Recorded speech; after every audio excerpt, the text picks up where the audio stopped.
আমৃত্যু ভালোবাসি তোকে। লেখনীতে সালমা চৌধুরী। পর্ব 9। 9:30-40 বাজে আবির বাসা থেকে বের হচ্ছে। আব্বু আর চাচ্চু সেই সকালে অফিসে চলে গেছেন, তাই আবির একটু পরে গেলেও সমস্যা নেই। আবিরের কিছুটা পিছনে মেঘও বের হলো। আজ রবিবার, কোচিং খোলা। মেইন গেটের সামনে গিয়ে থমকে দাঁড়ালো মেঘ। আবির ভাই বাইক ঘুরাচ্ছে। মেঘ অপালক দৃষ্টিতে তাকিয়ে আছে সেদিকে। সেদিন প্রথম সেখানে দেখেছিল আবির ভাইকে। সেই দেখে অষ্টাদশীর ছোট্ট পৃথিবীটা এলোমেলো হয়ে গেছে। ধ্যানে জ্ঞানে শুধুই আবির ভাই। অষ্টাদশীর খুব ইচ্ছে হচ্ছিল বাইকে করে কোচিংয়ে যেতে। আজ পর্যন্ত মেঘ বাইকে ওঠেনি। শুধু মেঘ কেন, মিম আদি কেউই ওঠেনি। মেঘের খুব ইচ্ছে করে খোলা আকাশের নিচে বাইকে ঘুরবে, প্রকৃতির সৌন্দর্য বাতাস উপভোগ করবে। মনে মনে ভাবলো, আবির ভাই কি আমায় নিয়ে যাবেন? হঠাৎ আবির ভাইয়ের কণ্ঠ কানে বাজলো। মেঘ নিজের নামটা আবির ভাইয়ের মুখে শুনে মনের মধ্যে বসন্তের হাওয়া লেগেছে। মনে হচ্ছে তলোয়ার দিয়ে ফালা ফালা হয়ে গেছে হৃদয়টা। মনের মধ্যে হাজারো পাখির কলরব, তারা যেন বলে বেড়াচ্ছে তোর ক্রাশ তোকে ডাকছে। আবিরের গভীর কণ্ঠ ভেসে আসলো আবারও, ডাকছি তো। মেঘ চুপসে গেল। চোখ নামিয়ে কাঁপা কাঁপা পায়ে এগিয়ে গেল আবিরের দিকে। মনে মনে ভাবলো, আবির ভাই কি সত্যিই আমায় বাইকে করে নিয়ে যাবেন? আবির চোখে মুখে বিরক্তি নিয়ে বলল, তুই চুল খুলে ঘুরছিস কেন? মেঘ যেন আহামক হয়ে রইল। আবির কণ্ঠ দ্বিগুণ ভারী করে বলল, আজকের পর থেকে যেন তোকে বাহিরে কোথাও চুল খুলে না দেখি। যদি আর একদিন তোকে এভাবে দেখি তাহলে এমন থাপড় দিব তোর গাল থেকে থাপড়ের দাগ 1 মাসেও যাবে না। ছোটবেলায় মাইরটা আশা করি ভুলিস নাই। এইটুকু বলে আবির হেলমেট পরে বাইক স্টার্ট দিয়ে চলে গেল। মেঘের মাথায় আকাশ ভেঙে পড়ল। কয়েক মুহূর্ত নিস্তব্ধ হয়ে রইল।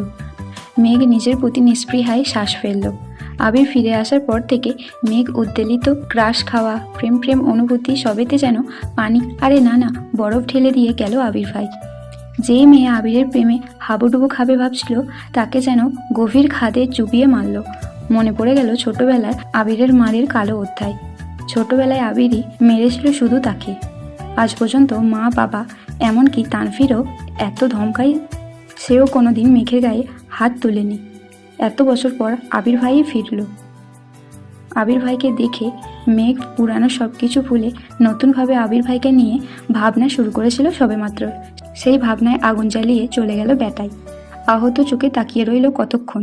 আচমকা রক্ত জবার ন্যায় ঠোঁট দুটো ভেঙে হু হু করে কেঁদে উঠল মেঘ।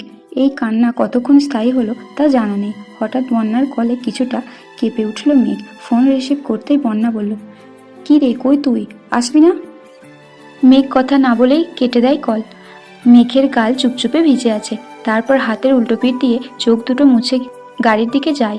বেশ কিছুক্ষণ পর কিছুটা স্বাভাবিক হলো মেঘ। মনে মনে ক্ষুব্ধ হলো। গাড়িতে বসে বসে ফুপাচ্ছে রাগে। এসির মধ্যে বসেও যেন কপালে ঘাম ঝরছে মেয়েটার। রাগে ক্ষোভে ওষ্ঠ উল্টালো। মনে মনে স্থির করলো আর কখনো আবির ভাইকে নিয়ে ভাববে না। আবির ভাই সত্যি হিটলার, তা না হলে আমার মতো নিষ্পাপ মেয়েটাকে শুধু শুধু মারার চিন্তা করতে পারে? আমি ওনার কোন পাকা ধানে মই দিয়েছি? অভিমানী কণ্ঠে মনে মনে ভাবলো মেঘ। এসব ভাবতে ভাবতে কোচিংয়ে পৌঁছে গেল। ক্লাস শুরু হয়ে গেছে 10 মিনিট আগে। বন্যা জায়গা রেখেছিল, তাই বন্যার পাশেই বসলো। একটা ক্লাস শেষ হওয়ার পর আরেকটা ক্লাসে স্যার আসতে আসতে বন্যা মেঘকে ফিসফিস করে বলল, কি রে, আসতে এত দেরি হলো কেন? আর তুই না আমাকে তোর ক্রাশ বয় আবির ভাইয়ের ছবি দেখাবি বললি, কই দেখা? মেঘ করুণ দৃষ্টিতে তাকালো বন্যার দিকে। তারপর গভীর কণ্ঠে উত্তর দিল, প্রথমত ওনার জন্যই আমার আসতে দেরি হয়েছে। দ্বিতীয়ত ক্রাশ শব্দটা মনের মধ্যে চাপা পড়ে মরে গেছে। শুধু শুধু আমার জীবন থেকে 3টা দিন নষ্ট করলাম। এখন থেকে আমি শুধু পড়াশোনা করব, অন্য কিছু ভাববো না। মেঘের কথাগুলো বন্যা মনোযোগ দিয়ে শুনল। তারপর সশব্দে হেসে উঠল বন্যা। মেঘ তীক্ষ্ণ দৃষ্টিতে তাকিয়ে আছে বন্যার দিকে। বন্যা আবার আস্তে আস্তে ধীর কণ্ঠে বলল, আমি সেদিনই বলেছিলাম এইসব ক্রাশ ট্রাশ কিছুই না, পড়াশোনায় মনোযোগ দে। ঠিক হলো তো আমার কথাটা? এর মধ্যে স্যার ক্লাসে আসছেন। দুজনেই ক্লাসে মনোযোগ দিল। মেঘ বাসায় ফিরে চুপচাপ নিজের রুমে চলে গেল। মনটা তার ভীষণ খারাপ। ফ্রেশ হয়ে নিচে এসে খাবার খেয়ে কোনো দিকে না তাকিয়ে নিজের রুমে গিয়ে পড়তে বসেছে। সন্ধ্যার পর টিউটর আসবে, পড়া মুখস্থ করতে হবে। সকালে শাসন ভোলার চেষ্টায় মনোযোগ মেয়েটা। প্রতিদিন সন্ধ্যার দিকে নিচে আসে মেঘ। ছোট ভাই বোনের সঙ্গে আড্ডা আর খেলায় মনোযোগ হয়, কিন্তু আজ তার ব্যতিক্রম হলো। দুপুরের পর থেকে একবারের জন্যও নিচে নামলো না মেঘ। মিম আর আদি কয়েকবার ডাকতেও গিয়েছিল, দরজা লাগিয়ে পড়ছে মেঘ, আসবে না বলেছে। সন্ধ্যার পরপর বাড়িতে ফেরে আবির, চোখ মুখে উজ্জ্বলতা ফুটে উঠেছে। চোখ পড়ে রান্নাঘরের মা কাকিমাদের দিকে। কাকিয়াকে ডেকে উৎফুল্ল কণ্ঠে বলল, কাকিয়া, চিকেন পকোড়া বানাবে প্লিজ। মা কাকিয়া তিনজনেই যেন অবাক চোখে তাকিয়ে আছে আবিরের দিকে। ছেলেটা মুখ ফুটে কিছুই চায় না কখনো, খাওয়া নিয়েও কখনো নাক সিটকায় না, পছন্দের খাবারেরও নামও জানে না কেউ। আজ হঠাৎ নিজে থেকে কিছু খেতে চেয়েছে। কাকিয়া হাসি মুখে বলল, তুমি ফ্রেশ হয়ে আসো, আমি রেডি করছি। আবির স্বাভাবিকভাবে রুমের দিকে চলে গেল। করিডোরে যাওয়ার পথে কানে আসলো মেঘের পড়ার শব্দ। অনর্গল পড়ছে মেয়েটা, শ্বাসও নিচ্ছে না মনে হচ্ছে। আবির ঠোঁট বেঁকিয়ে কিছুটা হাসলো, তারপর সবেগে রুমে চলে গেল। আবির বেশ সময় নিয়ে শাওয়ার নিল, 10 মিনিট রেস্টও নিল। তারপর কালো টি শার্ট আর ট্রাউজার পরে রুম থেকে বের হয়। একটু সামনে আসতেই চোখ পড়ল মেঘের রুমের দরজা খোলা, মেঘ নেই।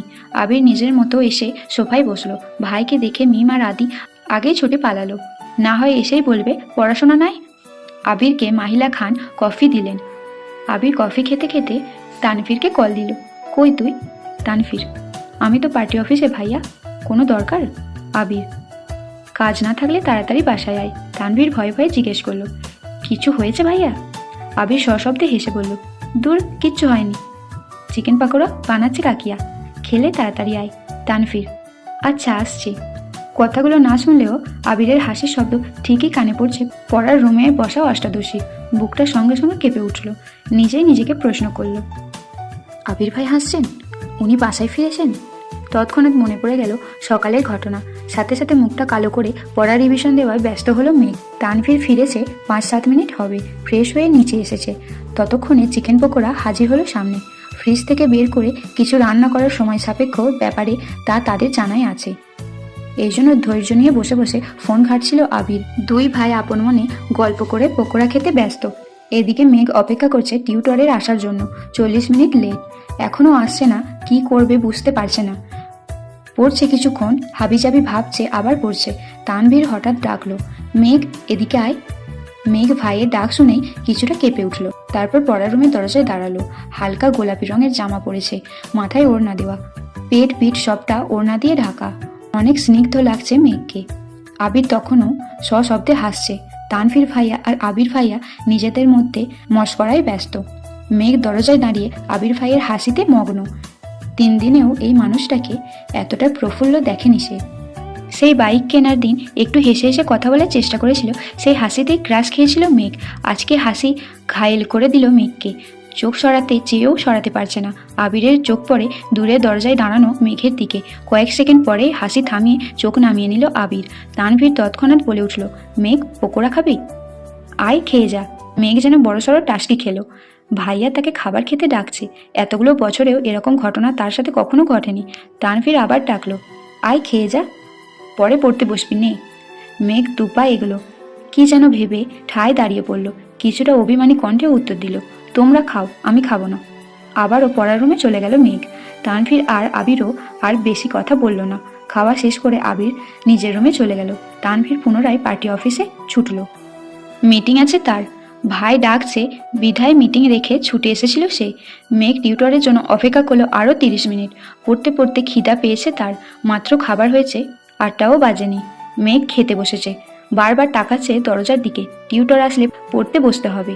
খাওয়া শেষ হলো, কিন্তু টিউটর আসলো না। তাই মেঘ বই খাতা নিয়ে উপরে যাচ্ছে আর আম্মুকে বলে গেল টিউটর আসলে ডেকে দিও। রাত 9টায় খেতে বসলেন সবাই।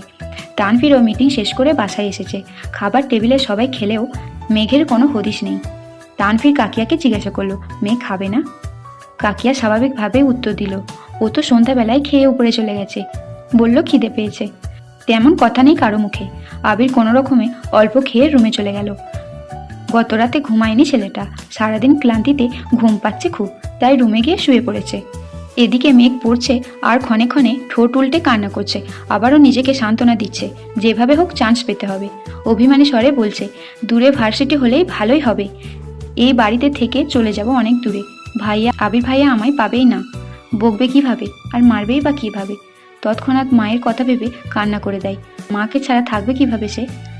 মানুষের মন কখনো ক্লান্ত হয় না, সেই স্লোগান দিতে দিতে নিজেকে শান্ত করলো মেঘ। আজকে সে ফজরের আজানের সময় উঠেছে, রাতে অ্যালার্ম দিয়ে ঘুমিয়েছিল। দিন যত যাচ্ছে পরীক্ষা তত কাছে আসছে, যেভাবেই হোক চান্স পেতে হবে। প্রথম টার্গেট মেডিকেলে, দ্বিতীয় ঢাকা বিশ্ববিদ্যালয়, এই জন্য সবই পড়তে হচ্ছে তাকে। নামাজ পড়ে পড়তে বসেছে মেঘ। 7টা থেকে 7টা 30 পর্যন্ত পড়াশোনা করেছে। সকালে খালি পেটে বেশিক্ষণ থাকা কষ্টকর তার কাছে। তাছাড়া পড়াশোনা করলে আরও বেশি ক্ষুধা পায়। গতকাল সন্ধ্যায় খেয়েছিল, সারা রাত কিছুই খায়নি। খিদায় চুচু করছে পেট। দৌড়ে নিচে গেল মেঘ।